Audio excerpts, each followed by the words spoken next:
Everyone, welcome to our channel. और अभी 7 बज चुके हैं और मैं हावड़ा स्टेशन की वेटिंग लाउंज पर हूँ और मैं राजस्थान ट्रिप के लिए निकलने वाला हूँ। अभी तो टाइम नहीं हुआ है, 8:15 पर ट्रेन है। तो इस टूर पे मेरे साथ अग्निवो नहीं आ पाया, जो कि मेरा को पार्टनर है, तो इसलिए मैंने अपने मम्मी पापा को ही साथ में ले लिया। तो देखते हैं ये टूर कैसे ख़त्म होता है और आशा करते हैं ये टूर बहुत ही अच्छे से गुजरे।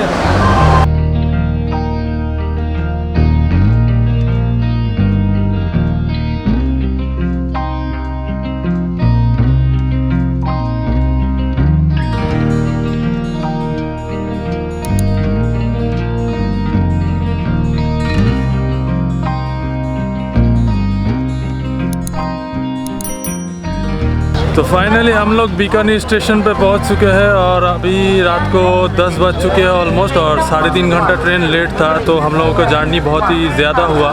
तो हम लोग यहाँ से सीधे अपने होटल पे जाएंगे और होटल पे जाके आज रेस्ट करेंगे। उसके बाद कल सुबह आफ्टर ब्रेकफास्ट बीकानेर घूमने के लिए रवाना होंगे।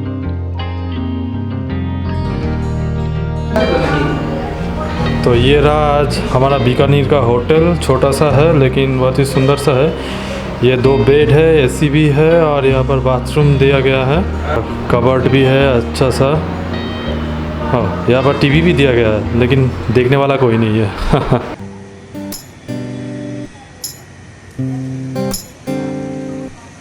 Good morning everyone. तो ब्रेकफास्ट हो गया है कंप्लीट और हम अभी यहाँ से सीधे करणी माता टेम्पल जाएंगे और वहाँ से सीधे जूनागढ़ फोर्ट के लिए रवाना होंगे। तो चलिए चलते हैं, आज का दिन का शुरुआत करते हैं।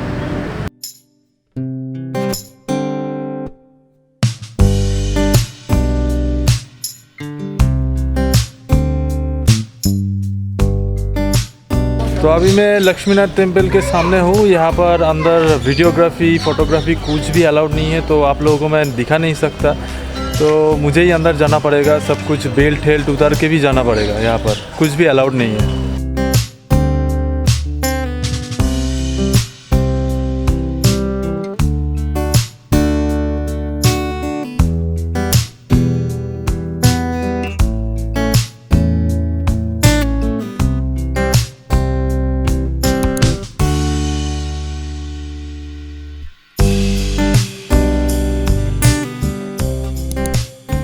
तो अभी मैं करणी माता टेम्पल के सामने ठीक खड़ा हुआ हूँ, जो कि बीकानेर से 33 किलोमीटर है और लगभग 40 मिनट्स गाड़ी में लगता है। तो ये टेम्पल लगभग 14 to 15 सेंचुरी में राजा गंगा सिंह जी ने बनाया था। तो चलिए चलते हैं अंदर, देवी माँ की दर्शन करते हैं थोड़ा।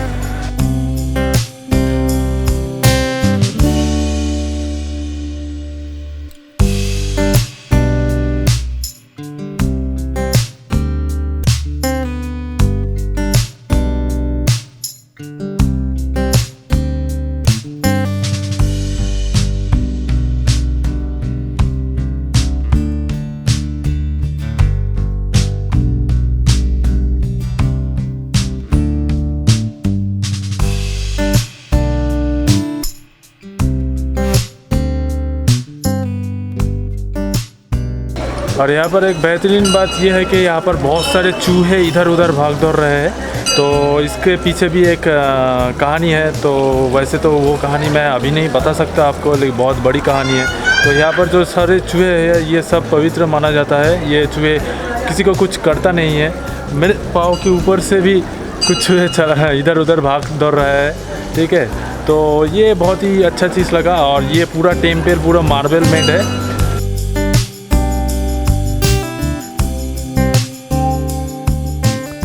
करणी माता टेम्पल देख के लौटने के टाइम हम लोग टेम्पल म्यूज़ियम देखने के लिए गए थे। म्यूज़ियम के अंदर जाने के लिए एक एंट्री टिकट मेंटेनेंस चार्ज के तौर पर लेना पड़ता है।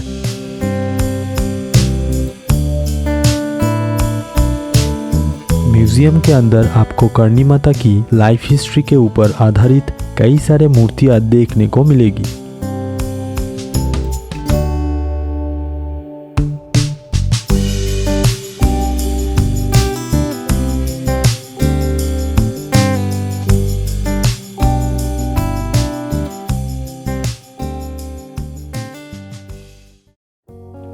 इसके बाद हम लोग आ पहुँचे बीकानेर स्टेट म्यूज़ियम, जो कि 1937 में महाराजा गंगा सिंह ने बनवाया था और इस म्यूज़ियम को इनॉग्रेट किया था उस टाइम के इंडिया का गवर्नर जनरल लॉर्ड लिनलिथ ने। म्यूज़ियम के अंदर उस ज़माने के कई तरह के पुराने पेंटिंग्स, म्यूज़िकल इंस्ट्रूमेंट्स, तलवार, बंदूकें और बहुत सारे मिनिएचर मॉडल्स को यहाँ पर प्रिजर्व किया गया है।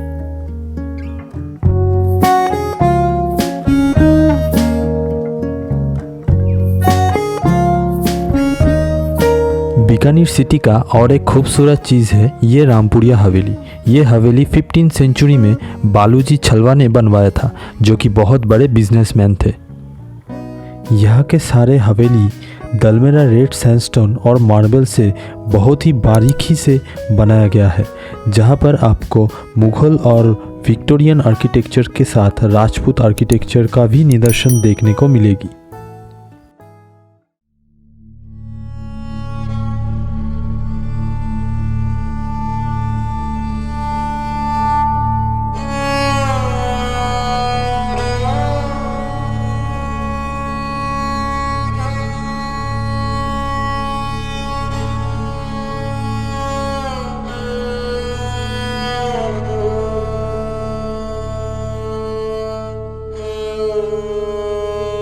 तो अभी मैं जूनागढ़ फोर्ट के अंदर हूँ और मेरे ठीक पीछे है सूरज पोल, जो कि एक बड़ा दरवाज़ा है। यहाँ पर और भी दरवाज़ा है, डिफरेंट नाम है उसके। तो ये फोर्ट 1589 से 1594 के अंदर ही ये बनाया गया है। राजा राय सिंह, जो कि बीकानेर का बहुत बड़े राजा थे। तो ये पूरा फोर्ट जो आप देखेंगे इसके बाद, वो पूरा रेड सैंडस्टोन से बनाया गया है। चलिए अंदर चलते हैं, अंदर चल के पूरा फोर्ट घूमते हैं।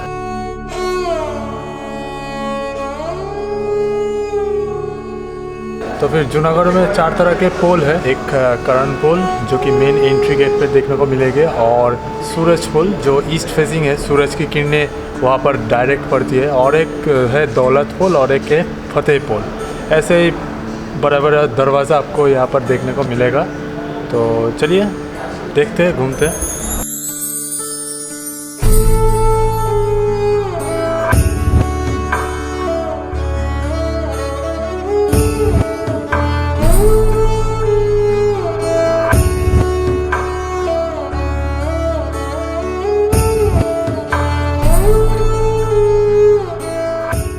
फोर्ट के अंदर जाने के बाद हम लोग फोर्ट की पहली मंजिल यानी कि होली चौक पर आ पहुँचे, जहाँ पर महल के सभी लोग होली खेलते थे और बीच में महाराजा बैठते थे।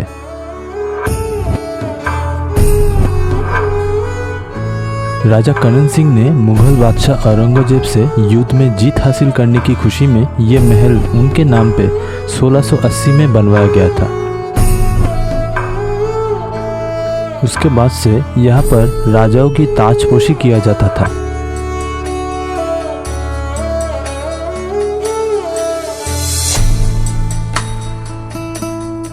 अनूप महल, जो कि महाराजा अनूप सिंह जी के नाम पे बनवाया गया था। 17वीं सेंचुरी में ये महल उस ज़माने में फोर्ट का दीवानी खास कहा जाता था। बाद में महाराजा गज सिंह जी ने इस महल को गोल्ड और सीरियन ग्लास से सजाया था। तकरीबन 56 किलोग्राम गोल्ड यूज़ किया गया था महल की पूरे सजावट में। बादल महल, जो कि अनूप महल का दूसरा हिस्सा है, ये महल महाराजा सरदार सिंह जी ने खास करके अपने म्यूज़िक प्रैक्टिस के लिए बनवाया था। बीकानेर, जो कि रेगिस्तानी शहर है, इसलिए महल की दीवारों पर बादल और बिजली की पेंटिंग्स किया गया है, जो कि बारिश की मौसम को दर्शाती है।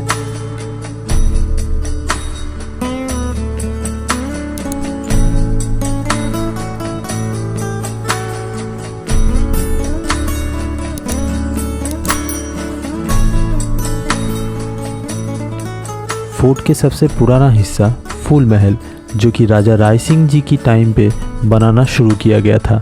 महल की दीवार और ऊपर के हिस्से में आपको बेहतरीन पेंटिंग्स और मार्बल की मूर्तियाँ दिखाई देगी, जो कि मुग़ल आर्किटेक्चर को दर्शाती है।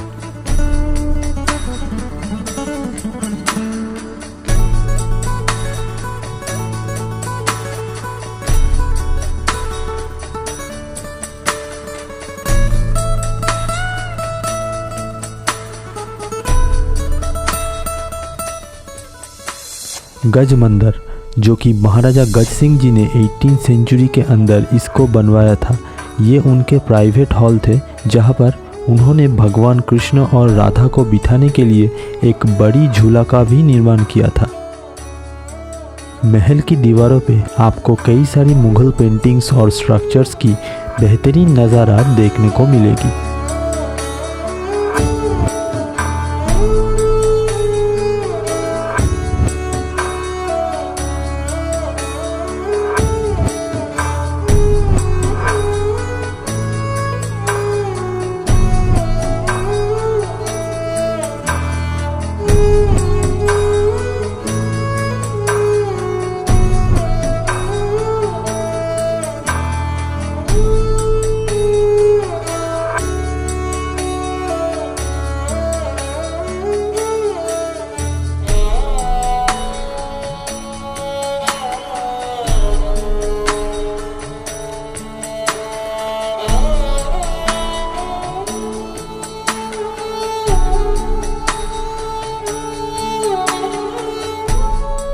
अभी हम लोग आ पहुँचे गंगा महल की दरबार हॉल में। ये महल 20वीं सेंचुरी में महाराजा गंगा सिंह जी ने बनवाया था।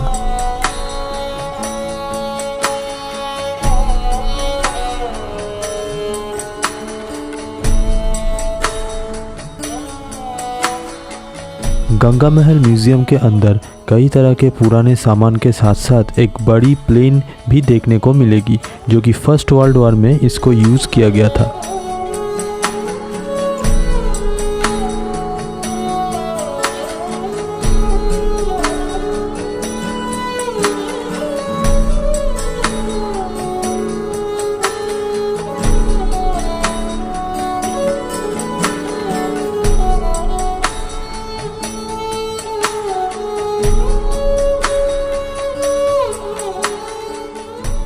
जूनागढ़ फोर्ट देखने के बाद हम लोग चल पड़े कैमल रिसर्च सेंटर की तरफ। यहाँ पर आपको कैमल की कई तरह की ब्रीड्स देखने को मिलेगी।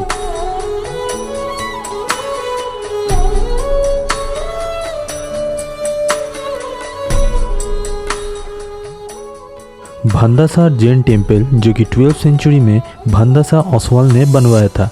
इस मंदिर को 5वां जैन तीर्थंकर यानी कि सुमतिनाथ को समर्पित किया गया है। मंदिर के अंदर आपको कई तरह के पेंटिंग्स और खूबसूरत मूर्ति देखने को मिलेगी, जो कि मंदिर को और भी खास बनाता है।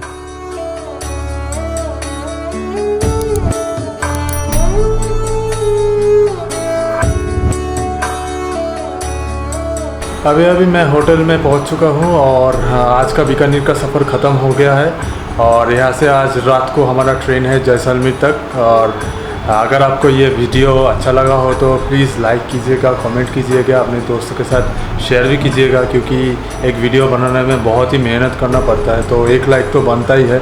और तब तक के लिए stay tuned to our channel SK Unwind Yourself।